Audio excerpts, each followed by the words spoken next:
जब महिषासुर का प्रादुर्भाव हुआ तो त्रिदेवों ने मिलकर के भगवती की स्तुति की, अभ्यर्थना की, वंदना की और विशाल अंबा महायज्ञ शारदीय नवरात्रि में किया। जन्मेजय ने प्रश्न किया, सरकार ये शारदीय नवरात्रि किस प्रकार से की जाती है, नवरात्र का विधान क्या है, आप कृपा करके बताएं। श्री वेदव्यास जी महाराज ने नवरात्रि के को किस प्रकार से संपादित किया जाए, नवरात्रि साधना के सृजन का उत्कृष्ट पर्व है।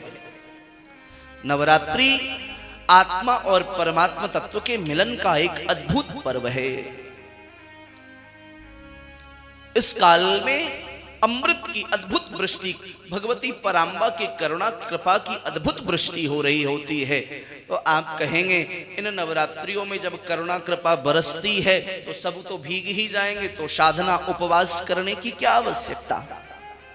ध्यान देना, उपवास क्या है, उपवास से हम उपासना करते हैं और उपासना का अभिप्राय होता है उपशमीपे अशनम इति उपासना। उपासना का अभिप्राय होता है उस परम तत्व के समीप जाने की जो विधा है, जो विधि है, उस विधि का नाम है उपासना। और उपासना से पूर्व की जो विधि है वह है उपवास। उपवास करने से हमारे अंदर पात्रता आती है, हमारे जो अंतःकरण चतुष्टय हैं, मन बुद्धि चित्त और अहंकार, यह पवित्र होते हैं। और जब यह पवित्र होते हैं तो जो करुणा बरस रही है, करुणा भरी निगाह से उसको हम उस पात्र में सजो के रख पाते हैं। इसलिए उपासना नवरात्रि में आवश्यक है।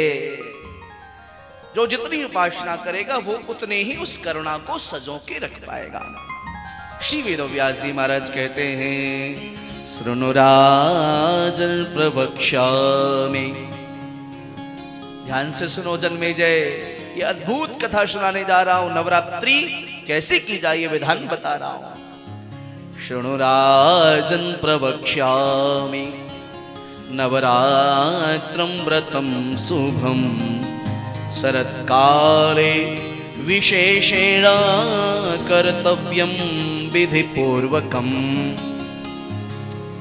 अब मैं नवरात्र के विषय में बता रहा हूं।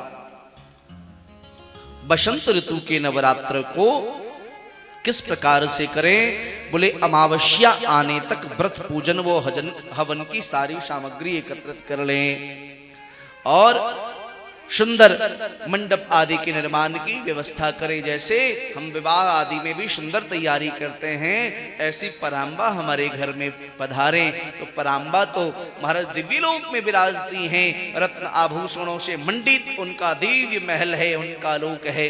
तो हमारी जो शक्ति और सामर्थ्य है, माँ तो भाव को देखती हैं, भाव में क्षमति देवता। पवित्रता पूर्वक आप उनके निवास स्थान को पवित्र बनाएं, सुंदर मंडप बनाएं। प्रतिपदा के दिवस प्रातः काल नदी देव नदी आदि से जल लाकर के ब्राह्मणों का वरण करें, यथाशक्ति उनको वस्त्र अलंकार प्रदान करें और भगवती की दुर्गा की प्रतिमा स्थापित करें। हस्त नक्षत्र युक्त नंदा अर्थात प्रतिपदा तिथि में पूजन श्रेष्ठ माना जाता है। देवी भागवत के अनुसार वेदव्यास कह रहे हैं, हस्त नक्षत्र हो प्रतिपदा तिथि में तो ये सर्वाधिक श्रेयस्कर है। बोले इसमें प्रयास करें कि दोनों समय फलाहार रहा जाए, दोनों समय फलाहार न हो तो एक समय फलाहार ग्रहण करें। और जितना हो सके अधिक से अधिक नवार्ण मंत्र का जप करें।